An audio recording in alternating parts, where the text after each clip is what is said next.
ओम श्री हनुमते नमः। आप सभी का आपके अपनी चैनल आध्यात्मिक सागर में बहुत बहुत स्वागत है। आज मंगलवार को सुनिए हनुमान जी की कथा। एक नगर में एक वृद्धा रहती थी। उसका एक ही पुत्र था। उस वृद्धा की हनुमान जी पर बहुत गहरी आस्था थी। वह हर मंगलवार का व्रत रखती थी और हनुमान जी की पूजा आराधना करती थी। एक बार हनुमान जी ने अपनी भक्तिनी उस वृद्ध महिला की श्रद्धा का परीक्षण करने का विचार किया।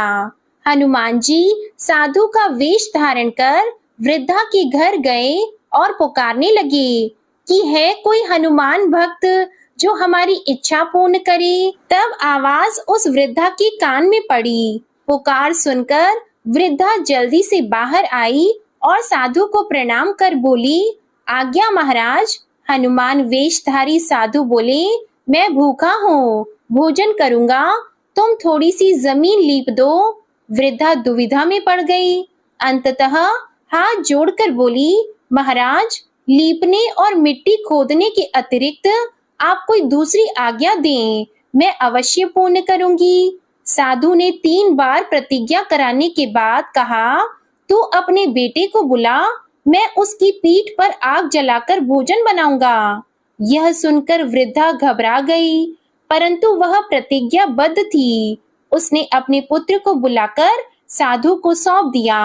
साधु वेशधारी हनुमान जी ने वृद्धा के हाथों से ही उसके पुत्र को पेट के बल लेटाया और उसकी पीठ पर आग लगवा दी। आग जलाकर दुखी मन से वृद्धा अपने घर में चली गई।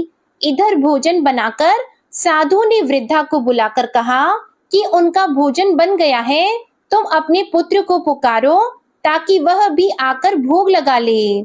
इस पर वृद्धा बोली, उसका नाम लेकर मुझे और कष्ट न दें। लेकिन जब साधु महाराज नहीं माने तो वृद्धा ने अपने पुत्र को आवाज लगाई। वह अपनी माँ के पास आ गया और अपने पुत्र को जीवित देखकर वृद्धा को बहुत आश्चर्य हुआ। वह साधु के चरणों में गिर पड़ी। तब हनुमान जी अपने वास्तविक रूप में प्रकट हुए और वृद्धा को भक्ति का आशीर्वाद दिया। तो प्रेम से बोले, शंकर भगवान की जय हो, बजरंग बली की जय हो। आइए सुनते हैं मंगलवार व्रत की पौराणिक कथा। एक बार नैमिषारण्य तीर्थ में 80,000 मुनि एकत्र होकर पुराणों के ज्ञाता श्री सूत जी से पूछने लगे, हे महामुने, आपने हमें अनेक पुराणों की कथा सुनाई है। अब कृपा करके हमें ऐसा व्रत और कथा बताएं जिसके करने से संतान की प्राप्ति हो तथा मनुष्यों को रोग, शोक, अग्नि, सर्व दुख आदि का भय दूर हो, क्योंकि कलयुग में सभी जीवों की आयु बहुत कम है। फिर इस पर उन्हें रोग, चिंता के कष्ट लगे रहेंगे तो फिर वह श्री हरि चरणों में अपना ध्यान कैसे लगा सकेंगे। श्री सूत जी बोले, हे मुनियों, आपने लोक कल्याण के लिए बहुत ही उत्तम बात पूछी है।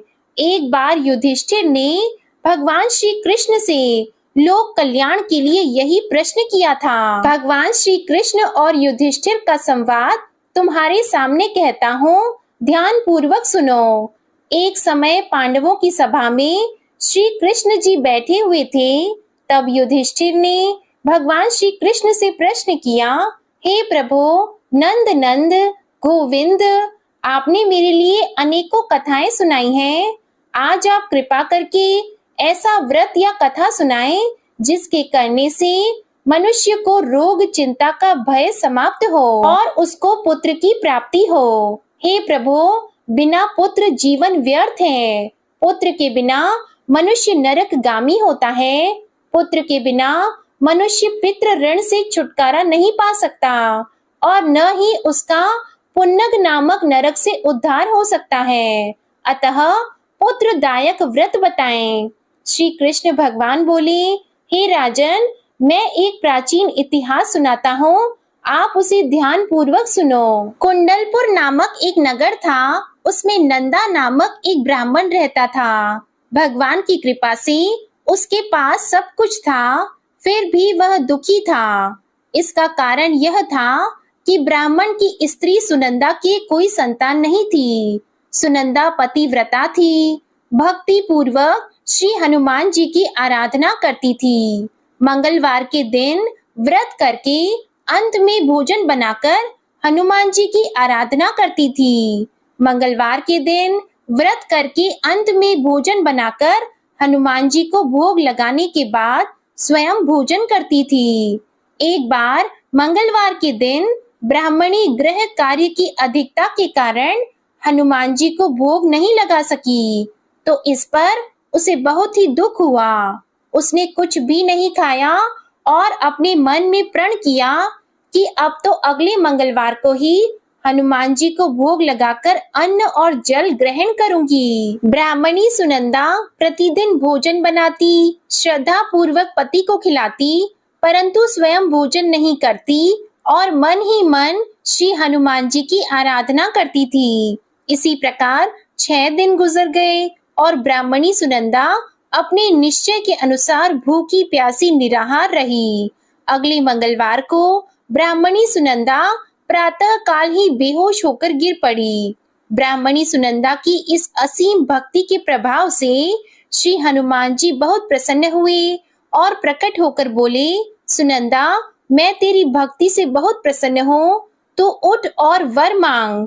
सुनंदा अपने आराध्य देव श्री हनुमान जी को देखकर आनंद की अधिकता से विह्वल होकर श्री हनुमान जी के चरणों में गिरकर बोली, हे प्रभु, मेरी कोई संतान नहीं है, कृपा करके पुत्र और कन्या प्रदान करें, आपकी अति कृपा होगी। श्री महावीर जी बोले, तेरी इच्छा पूर्ण होगी, तेरे एक कन्या पैदा होगी, उसके अष्टांग प्रतिदिन सोना दिया करेंगे। इस प्रकार कहकर श्री महावीर जी अंतर्ध्यान हो गए। ब्राह्मणी सुनंदा बहुत हर्षित हुई और समाचार अपने पति से कहा। ब्राह्मण देव कन्या का वरदान सुनकर कुछ दुखी हुए, परंतु सोना मिलने की बात सुनी तो बहुत प्रसन्न हुए। उन्होंने विचार किया कि ऐसी कन्या के साथ मेरी निर्धनता भी समाप्त हो जाएगी। श्री हनुमान जी की कृपा से वह ब्राह्मणी गर्भवती हुई और 10वें महीने में उसे बहुत ही सुंदर पुत्री प्राप्त हुई। यह बच्ची अपने पिता के घर में ठीक उसी तरह से बढ़ने लगी जिस प्रकार शुक्ल पक्ष का चंद्रमा बढ़ता है। 10वें दिन ब्राह्मण ने उस बालिका का नामकरण संस्कार कराया। उसके कुल पुरोहित ने उस बालिका का नाम रत्नावली रखा, क्योंकि यह कन्या सोना प्रदान किया करती थी। इस कन्या ने पूर्व जन्म में बड़े ही विधान से मंगल देव का व्रत किया था। रत्नावली का अष्टांग बहुत सा सोना देता था। उस सोने से नंदा ब्राह्मण बहुत ही धनवान हो गया। अब ब्राह्मणी सुनंदा भी बहुत अभिमान करने लगी थी। समय बीतता रहा। अब रत्नावली 10 वर्ष की हो चुकी थी। एक दिन जब नंदा ब्राह्मण प्रसन्न चित्त था, तब सुनंदा ने अपने पति से कहा, मेरी पुत्री रत्नावली विवाह के योग्य हो गई है, इसलिए आप कोई सुंदर और योग्य वर देखकर विवाह कर दें। यह सुनकर ब्राह्मण बोला, अभी तो रत्नावली बहुत छोटी है। तब ब्राह्मणी बोली, शास्त्रों की आज्ञा है कि कन्या 8वें वर्ष में गौरी, 9 वर्ष रोहिणी, 10वें वर्ष में कन्या, इसके पश्चात रजस्वला हो जाती है।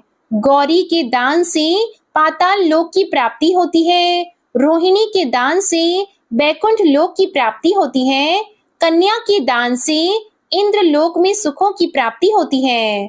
अगर हे पतिदेव रजस्वला का दान किया जाता है तो घोर नरक की प्राप्ति होती है। इस पर ब्राह्मण बोला, अभी तो रत्नावली मात्र 10 ही वर्ष की है और मैंने तो 16-16 साल की कन्याओं के विवाह कराए हैं, अभी जल्दी ही क्या है।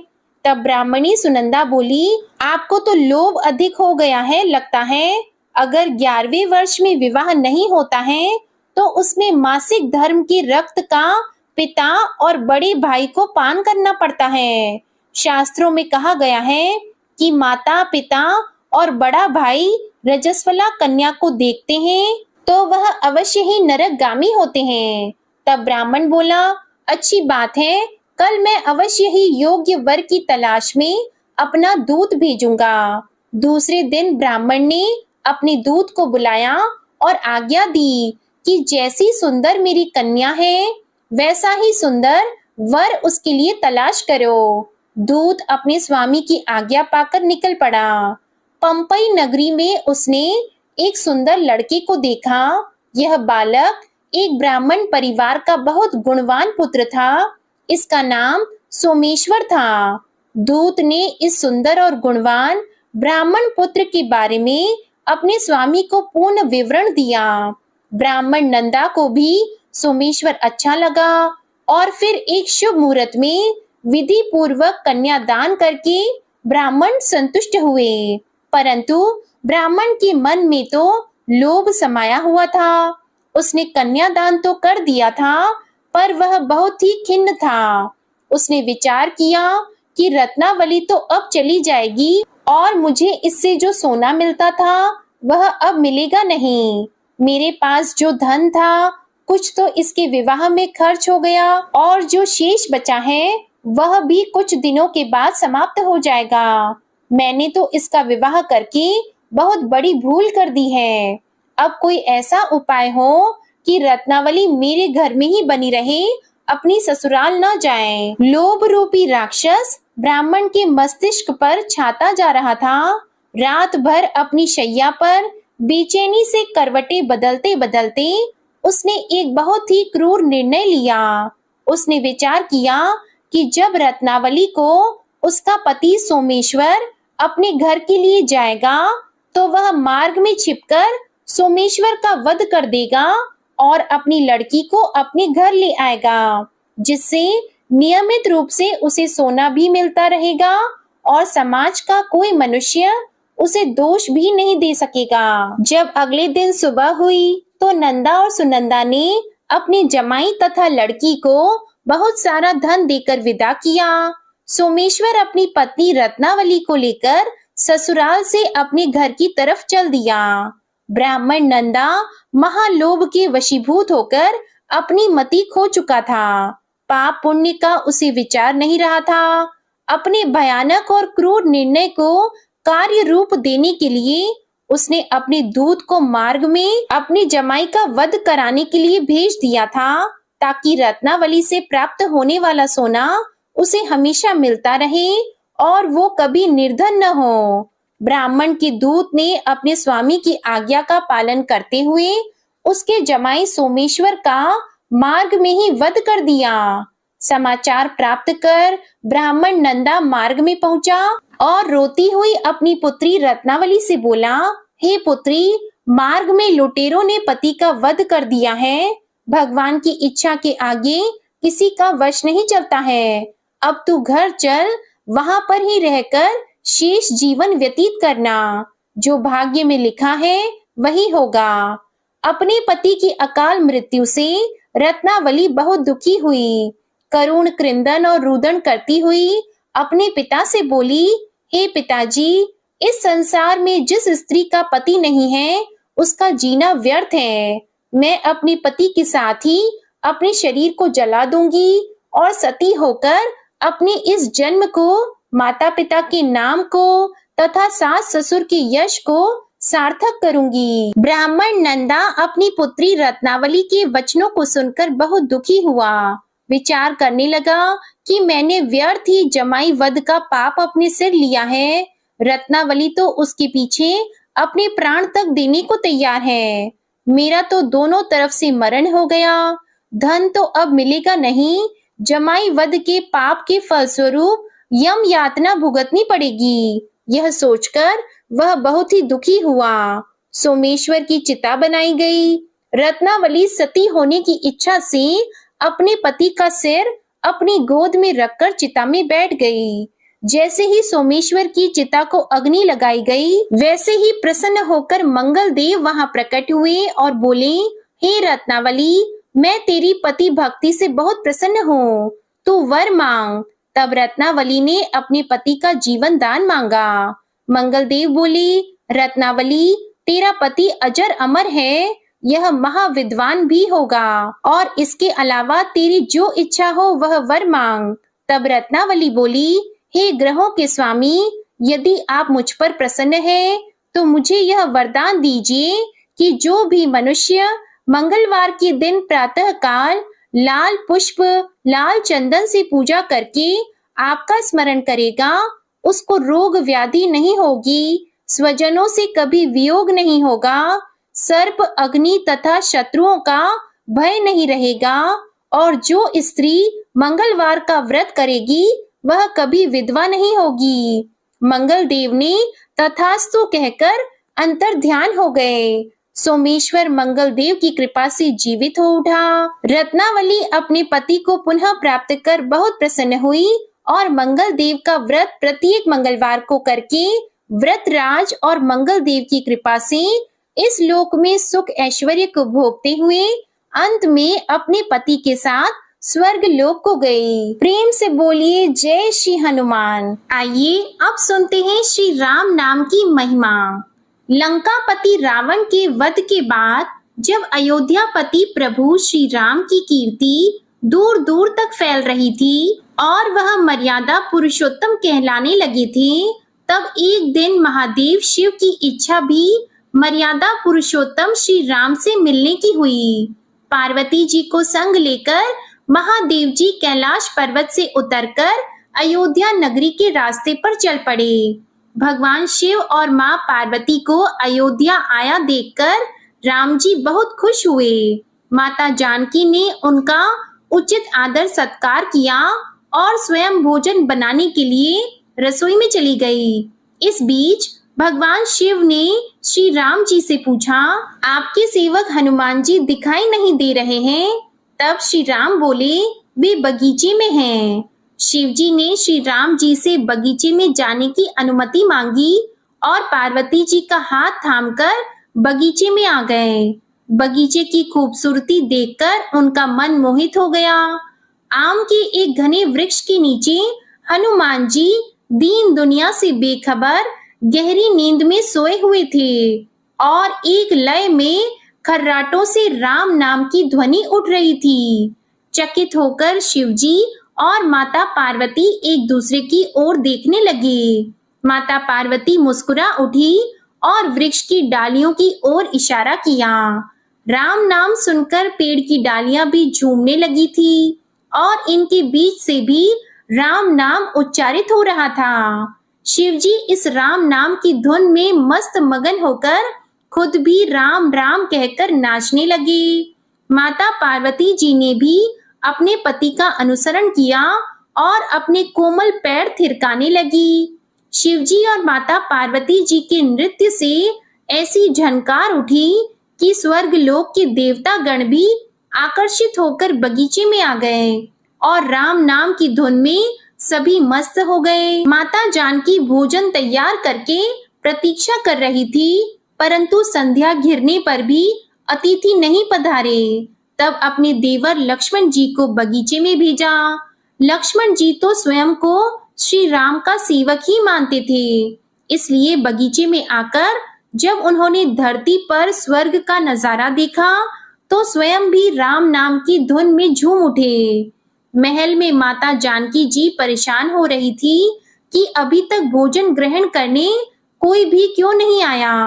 उन्होंने श्री राम जी से कहा, भोजन ठंडा हो रहा है, चलिए हम ही जाकर बगीचे में से सभी को ले आएं। तब जब राम जी बगीचे में गए तो वहां राम नाम की धूम मची हुई थी। हनुमान जी गहरी नींद में सोए हुए थे और उनके खर्राटों से अभी तक राम नाम ही निकल रहा था। श्री राम भाव विह्वल हो उठे। राम जी ने हनुमान जी को नींद से जगाया और प्रेम से उनकी तरफ निहारने लगे। हनुमान जी प्रभु को आया देखकर शीघ्रता से उठकर खड़े हो गए। नृत्य की सभा भंग हो गई। शिव जी खुले कंठ से हनुमान जी की राम भक्ति की सराहना करने लगे। हनुमान जी सकुचाए लेकिन मन ही मन खुश हो रहे थे। श्री सिया राम ने भोजन करने का आग्रह भगवान शिव जी से किया। सभी लोग महल में भोजन करने के लिए चल पड़े। माता जानकी जी भोजन परोसने लगी। हनुमान जी को भी श्री राम जी ने पंक्ति में बैठने का आदेश दिया। हनुमान जी बैठ तो गए, परंतु आदत ऐसी थी कि राम जी के भोजन परोसने के उपरांत ही सभी लोग भोजन करते थे। आज श्री राम के आदेश से पहले भोजन करना पड़ रहा था। माता जानकी हनुमान जी को भोजन परोसती जा रही थी, परंतु हनुमान जी का पेट ही नहीं भर रहा था। सीता जी कुछ समय तक तो उन्हें भोजन परोसती रही, फिर समझ गई कि इस तरह से तो हनुमान जी का पेट नहीं भरेगा। उन्होंने तुलसी के एक पत्ते पर राम नाम लिखा और भोजन के साथ हनुमान जी को परोस दिया। तुलसी पत्र खाते ही हनुमान जी को संतुष्टि मिली और वह भोजन खाकर उठकर खड़े हो गए। भगवान शिव शंकर ने प्रसन्न होकर हनुमान जी को आशीर्वाद दिया कि आपकी राम भक्ति युगों युगों तक याद की जाएगी और आप संकट मोचन के नाम से जाने जाएंगे। आइए अब सुनते हैं राम नाम की महिमा की दूसरी कहानी। महादेव जी को एक बार बिना कारण के किसी को प्रणाम करते देखकर पार्वती जी ने पूछा, आप किसको प्रणाम करते रहते हैं? तब शिव जी ने अपनी धर्म पत्नी पार्वती जी से कहा कि हे देवी, जो व्यक्ति एक बार राम कहता है उसे मैं 3 बार प्रणाम करता हूँ। पार्वती जी ने एक बार शिव जी से पूछा, आप शमशान में क्यों जाते हैं और ये चिता की भस्म शरीर पर क्यों लगाते हैं? उसी समय शिव जी पार्वती जी को शमशान ले गए। वहां एक शव अंतिम संस्कार के लिए लाया गया। लोग राम नाम सत्य है कहते हुए शव को ला रहे थे। शिव जी ने कहा कि देखो पार्वती, इस शमशान की ओर जब लोग आते हैं तो राम नाम का स्मरण करते हुए आते हैं और इस शव के निमित्त से कई लोगों के मुख से मेरा अति प्रिय दिव्य राम नाम निकलता है। उसी को सुनने मैं शमशान में आता हूँ और इतने लोगों के मुख से राम नाम का जप करवाने में निमित्त बनने वाले इस शव का मैं सम्मान करता हूँ, प्रणाम करता हूँ और अग्नि में जलने के बाद उसकी भस्म को अपने शरीर पर लगा लेता हूँ। राम नाम बुलवाने वाले के प्रति मुझे इतना प्रेम है। एक बार शिव जी कैलाश पर पहुंचे और पार्वती जी से भोजन मांगा। तब पार्वती जी विष्णु सहस्त्र नाम का पाठ कर रही थी। पार्वती जी ने कहा, अभी पाठ पूरा नहीं हुआ है, कृपया थोड़ी देर प्रतीक्षा कीजिए। तब शिव जी ने कहा कि इसमें तो समय और श्रम दोनों लगेंगे। संत लोग जिस तरह से सहस्त्र नाम को छोटा कर लेते हैं और नित्य जपते हैं, वैसा उपाय कर लो। तो पार्वती जी ने पूछा कि वो उपाय कैसे करते हैं, मैं सुनना चाहती हूँ। तो शिव जी ने बताया, केवल एक बार राम कह लो, तुम्हें सहस्त्र नाम भगवान के 1000 नाम लेने का फल मिल जाएगा। एक राम नाम 1000 दिव्य नामों के समान है। तब पार्वती जी ने वैसा ही किया। भगवान बोले, श्री राम राम रामेति रमे रामे मनोरमे सहस्त्र नाम तततुल्यम राम नाम वरानने। यह राम नाम सभी आपदाओं को हरने वाला, सभी संपदाओं को देने वाला दाता है, सारे संसार को विश्राम या शांति प्रदान करने वाला है। इसलिए मैं इसे बार बार प्रणाम करता हूँ। भव सागर की सभी समस्याओं और दुखों के बीजों को भूंज के रख देने वाला, समूल नष्ट कर देने वाला, सुख संपत्तियों को अर्जित करने वाला, यमदूतों को खदेड़ने वाला केवल राम नाम का जप है। इसलिए प्रयास पूर्वक स्वयं भी राम नाम जपते रहना चाहिए और दूसरों को भी प्रेरित करके राम नाम जपना चाहिए। इससे अपना और दूसरों का तुरंत कल्याण हो जाता है। यही सबसे सुलभ और अचूक उपाय है। इसलिए हमारे देश में प्रणाम राम राम कहकर किया जाता है। आइए अब सुनते हैं बिल्व वृक्ष की महिमा। एक बार नारद जी ने भोलेनाथ जी की स्तुति करके पूछा कि प्रभु, आपको प्रसन्न करने के लिए सबसे उत्तम और सुलभ साधन क्या है? हे त्रिलोकीनाथ, आप तो निर्विकार और निष्काम हैं। आप सहज ही प्रसन्न हो जाते हैं। फिर भी मेरे जानने की इच्छा है कि आपको क्या प्रिय है, तब शिव जी बोले, नारद जी, वैसे तो मुझे भक्त के भाव सबसे प्रिय हैं, फिर भी आपने पूछा है तो मैं बताता हूँ। मुझे जल के साथ साथ बिल्व पत्र बहुत प्रिय हैं। जो अखंड बिल्व पत्र मुझे श्रद्धा से अर्पित करते हैं, मैं उन्हें अपने लोक में स्थान देता हूँ। नारद जी भगवान शंकर और माता पार्वती की वंदना करके अपने लोक को चले गए। उनके जाने के पश्चात पार्वती जी ने शिव जी से पूछा कि हे प्रभु, मेरी ये जानने की बड़ी तीव्र इच्छा हो रही है कि आपको बेल पत्र इतने प्रिय क्यों हैं? कृपा करके मेरी जिज्ञासा को शांत कीजिए। तब शिव जी बोले, हे शिवे, बिल्व के पत्ते मेरी जटा के समान हैं। उसका त्रिपत्र यानी 3 पत्ते ऋग्वेद, यजुर्वेद और सामवेद हैं। शाखाएं समस्त शास्त्र का स्वरूप है। बिल्व वृक्ष को आप पृथ्वी का कल्प वृक्ष समझें, जो ब्रह्मा, विष्णु और शिव स्वरूप है। हे पार्वती, स्वयं महालक्ष्मी जी ने शैल पर्वत पर बिल्व वृक्ष रूप में जन्म लिया था। इस कारण भी बेल का वृक्ष मेरे लिए अति प्रिय है। महालक्ष्मी जी ने बिल्व का रूप धरा, ये सुनकर पार्वती जी कौतूहल में पड़ गईं और पार्वती जी कौतूहल से उपजी जिज्ञासा को रोक न पाईं। उन्होंने पूछा, देवी लक्ष्मी ने आखिर बिल्व वृक्ष का रूप क्यों लिया? आप ये कथा विस्तार से कहें। तब भोलेनाथ ने देवी पार्वती जी को कथा सुनाना आरंभ किया। हे देवी, सतयुग में ज्योति रूप में मेरे अंश का रामेश्वर लिंग था।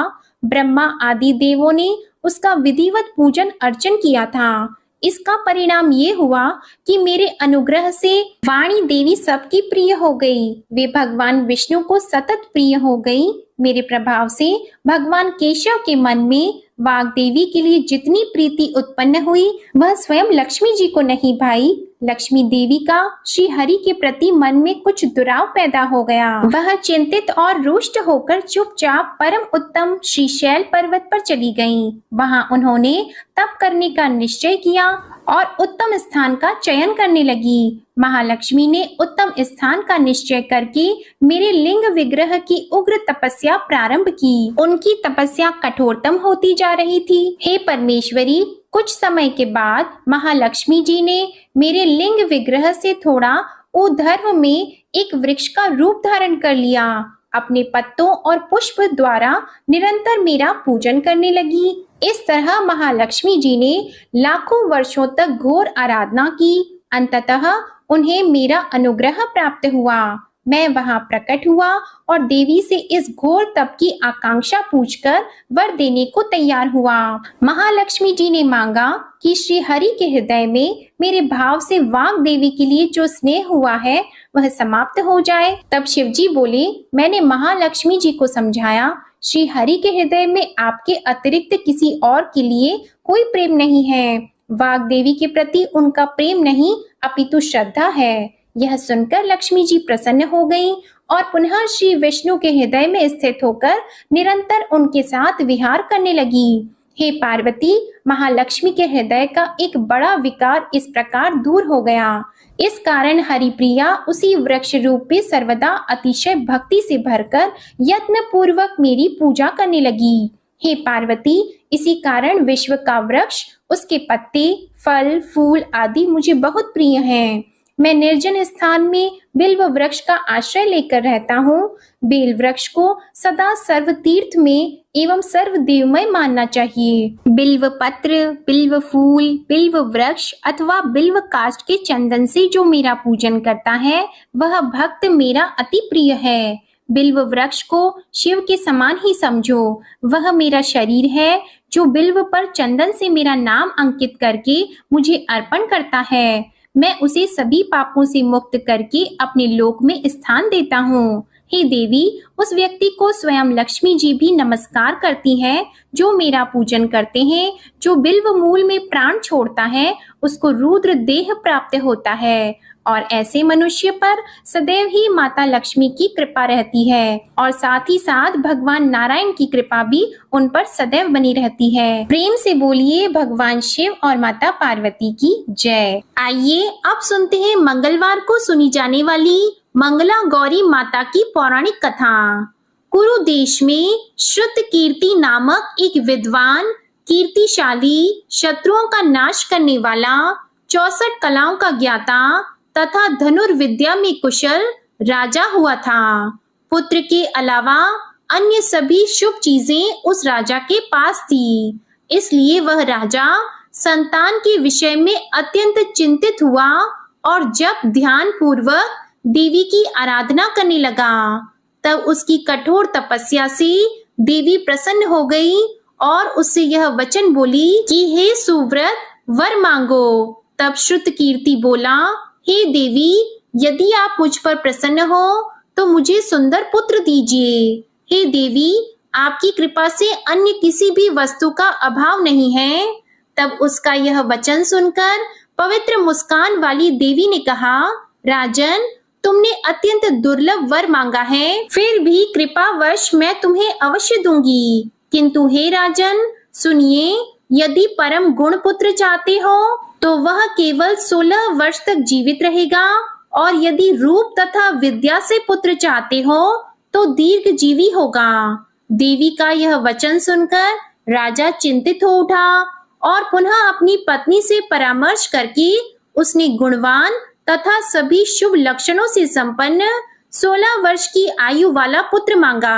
तब देवी ने भक्ति संपन्न राजा से कहा, हे नृपनंदन, मेरे मंदिर के द्वार पर आम का वृक्ष है, उसका एक फल लाकर मेरी आज्ञा से अपनी पत्नी को उसे भक्षण हेतु प्रदान करो, जिससे वह शीघ्र ही गर्भ धारण करेगी, इसमें संदेह नहीं है।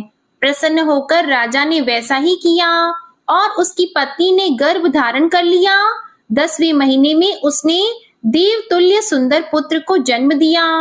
तब हर्ष तथा शोक से युक्त राजा ने बालक का जात कर्म आदि संस्कार किया और शिव का स्मरण करते हुए उसका नाम चिरायु रखा। इसके बाद पुत्र के 16 वर्ष के होने पर पत्नी सहित राजा चिंता में पड़ गए और वे विचार करने लगी कि यह पुत्र बड़े कष्ट से प्राप्त हुआ है और मैं इसकी दुखद मृत्यु अपने ही सामने कैसे देख सकूंगा। ऐसा विचार करके राजा ने पुत्र को उसके मामा के साथ काशी भेज दिया। प्रस्थान के समय राजा की पत्नी ने अपने भाई से कहा कि आप मेरे पुत्र को काशी ले जाइए। मैंने भगवान मृत्युंजय से पूर्व में पुत्र के लिए प्रार्थना की थी और कहा था कि हे विश्वेश, आप जगतपति की यात्रा के लिए मैं उस पुत्र को अवश्य भेजूंगी। अतः आप मेरे पुत्र को आज ही ले जाइए और सावधानी पूर्वक इसकी रक्षा कीजिएगा। अपनी बहन की यह बात सुनकर भांजे के साथ वह चल पड़ा। कई दिनों तक चलते चलते वह आनंद नामक नगर में पहुंचा। वहां सभी प्रकार की समृद्धियों से संपन्न वीरसेन नाम वाला राजा रहता था। उस राजा की एक सर्व लक्षण संपन्न युवावस्था प्राप्त मनोहर और रूप लावण्यमयी मंगला गौरी नामक कन्या थी। उत्तम सौंदर्य अभिवृद्धि को प्राप्त वह कन्या किसी समय सखियों के साथ नगर के उपवन में क्रीड़ा करने के लिए गई हुई थी। उसी समय वह चिरायु तथा उसका मामा वे दोनों भी वहां पहुंच गए और उन कन्याओं को देखने की लालसा से वहीं विश्राम करने लगी। इसी बीच विनोद पूर्वक क्रीड़ा करती हुई उन कन्याओं में से किसी एक ने कुपित होकर राजकुमारी को राणा यह कुवचन कह दिया। तब उस अशुभ वचन को सुनकर राजकुमारी ने कहा कि तुम अनुचित बातें क्यों बोल रही हो? मेरे कुल में तो इस प्रकार की कोई नहीं है। मंगला गौरी की कृपा से तथा उनके व्रत के प्रभाव से विवाह के समय जिसके सर पर मेरे हाथ से अक्षत पड़ेंगे, हे सखी, वह यदि अल्प आयु वाला भी होगा तो भी चिरंजीवी हो जाएगा। इसके बाद वे सभी कन्याएं अपने अपने घर चली गईं। उसी दिन राजकुमारी का विवाह था। बालिक देश के दृढ़ धर्मा नामक राजा के सुकेत नाम वाले पुत्र के साथ उसका विवाह निश्चित किया गया था। वह सुकेत विद्याहीन, कुरूप तथा बहरा था। तब सुकेत के साथ आए हुए उन लोगों ने विचार किया कि इस समय कोई दूसरा श्रेष्ठ वर ले जाना चाहिए और विवाह संपन्न हो जाने के बाद वहां सुकेत पहुंच जाए। तो उन लोगों ने चिरायु के मामा के पास जाकर याचना की कि आप इस बालक को हमें दे दीजिए, जिससे हमारा कार्य सिद्ध हो जाए। इस पृथ्वी पर परोपकार के समान दूसरा कोई धर्म नहीं है। तब उनकी बात सुनकर चिरायु का मामा मन ही मन बहुत प्रसन्न हुआ, क्योंकि इसने उपवन में पहले ही कन्या मंगला गौरी की बात सुन ली थी। फिर भी उसने एक बार कहा कि आप लोग इसे किस लिए मांग रहे हैं? कार्य की सिद्धि हेतु वस्त्र, अलंकार आदि मांगे जाते हैं, वर तो कहीं भी नहीं मांगा जाता। तथापि आप लोगों का सम्मान रखने के लिए मैं इसे दे रहा हूँ। इसके बाद चिरायु को वहां ले जाकर उन लोगों ने विवाह संपन्न कराया। सप्तपदी आदि के हो जाने पर रात्रि में शिव पार्वती की प्रतिमा के समक्ष उस चिरायु ने हर्ष युक्त होकर मंगला गौरी के साथ शयन किया। उसी दिन चिरायु के 16 वर्ष पूर्ण हो चुके थे और अर्धरात्रि में साक्षात काल सर्प रूप में वहां आ गया। इसी बीच संयोगवश राजकुमारी जाग गई। उसने उस महासर्प को वहां देखा और वह भय से व्याकुल होकर कांपने लगी। तभी उस कन्या ने धैर्य धारण किया, 16 उपचारों से सर्प की पूजा की और पीने के लिए उसे दूध दे दिया। उसने दीनता भरी वाणी में उस सर्प की प्रार्थना की और स्तुति की। मंगला गौरी प्रार्थना करने लगी कि मैं उत्तम व्रत को करूंगी जिससे मेरे पति जीवित रहें। यह जिस तरह से चिरकाल तक जीवित रहें, आप वैसा कीजिए। इतने में सर्प वहां स्थित एक कमंडल में प्रवेश कर गया और उस मंगला गौरी ने अपनी कंचुकी से उस कमंडल का मुंह बांध दिया। इसी बीच उसका पति अंगड़ाई लेकर जाग गया और अपनी पत्नी से बोला, हे प्रिये, मुझे भूख लगी है। तब वह अपनी माता के पास जाकर खीर, लड्डू आदि ले आई और उसके द्वारा दिए भोज्य पदार्थ को उसने प्रसन्न मन होकर खाया। भोजन के बाद हाथ धोते समय उसके हाथ से अंगूठी गिर पड़ी। तांबूल खाकर वह पुनः सो गया। उसके बाद मंगला गौरी कमंडल को फेंकने के लिए जाने लगी। विधि की कैसी गति है कि उस कमंडल में से बाहर की ओर जगमग करती हुई हार कांति को देखकर वह आश्चर्यचकित हो गई। घट में स्थित उस हार को उसने अपने कंठ में धारण कर लिया। इसके बाद कुछ रात शेष रहते ही चिरायु का मामा आकर उसे ले गया। इसके बाद वर पक्ष के लोग सुकेत को वहां ले आए। उसे देखकर मंगला गौरी ने कहा कि यह मेरा पति नहीं है। तब उन सभी ने उससे कहा कि हे शुभे, तुम यह क्या बोल रही हो? यहाँ तुम्हारा कोई परिचायक हो तो उसे हम लोगों को बताओ। मंगला गौरी बोली, जिसने रात में 9 रत्नों से बनी अंगूठी दी है, उसकी अंगुली में इसे डालकर परिचायक निशानी देख ले।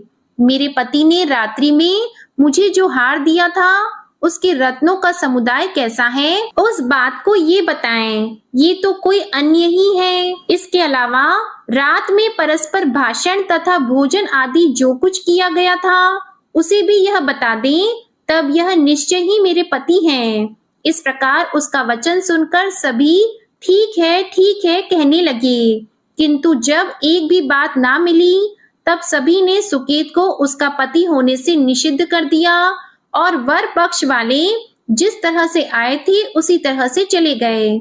उसके बाद अपने वंश को बढ़ाने वाली महान यश से संपन्न तथा परम मनस्वी मंगला गौरी के पिता ने अन्न पान आदि का सत्र चलाया। उन्होंने वर पक्ष का वृतांत कानों कान सुन लिया कि स्वरूप से कुरूप होने के कारण लोगों के द्वारा किसी अन्य को वर के रूप में आदर पूर्वक लाया गया था। तब उन्होंने अपनी कन्या को पर्दे के भीतर बिठा दिया। उसके बाद 1 वर्ष बीतने पर यात्रा करके चिरायु अपने मामा के साथ यह देखने आया कि विवाह के बाद वहां क्या हुआ। तब भीतर से उसे देखकर वह मंगला गौरी अत्यंत प्रसन्न हुई और माता पिता से बोली कि मेरे पति आ गए हैं। तब राजा ने अपने स्वजनों को बुलाकर पूर्व में कहे गए सभी परिचायकों को निशानी को देकर मंद मुस्कान वाली अपनी कन्या चिरायु को सौंप दी। राजा ने शिष्ट जनों को साथ लेकर विवाह का उत्सव कराया। इसके बाद राजा वीरसेन ने वस्त्र, आभूषण आदि, सेना, घोड़े, रथ और अन्य भी बहुत सी सामग्रियां देकर उन्हें विदा किया। उसके बाद कुल को आनंदित करने वाला वह चिरायु पत्नी तथा मामा को साथ लेकर सेना के साथ अपने नगर पहुंचा। लोगों के मुख से उसे आया हुआ सुनकर उसके माता पिता को विश्वास नहीं हुआ।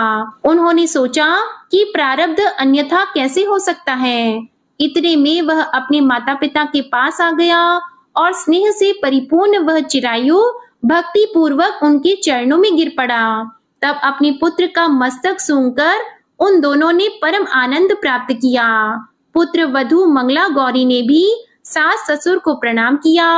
तब सास उसे अपनी गोद में बिठाकर सारा वृतांत शीघ्रता पूर्वक पूछने लगी। हे महामुनि, तब पुत्र वधू ने भी मंगला गौरी के उत्तम व्रत महात्म्य तथा जो कुछ घटित हुआ था वह सब वृतांत बताया। जो कोई भी इसका श्रवण करता है या जो इसे कहता है उसके सभी मनोरथ पूर्ण हो जाते हैं, इसमें संदेह नहीं है। प्रेम से बोलिए मंगला गौरी माता की जय हो। आपको ये मंगलवार व्रत कथा अच्छी लगी हो तो वीडियो को लाइक करिएगा, शेयर करिएगा और चैनल को भी सब्सक्राइब करिएगा। इसी के साथ आप हमारे चैनल पर पौष मास महात्म्य की कथाओं को भी जरूर सुनिएगा। जय श्री राम, जय हनुमान।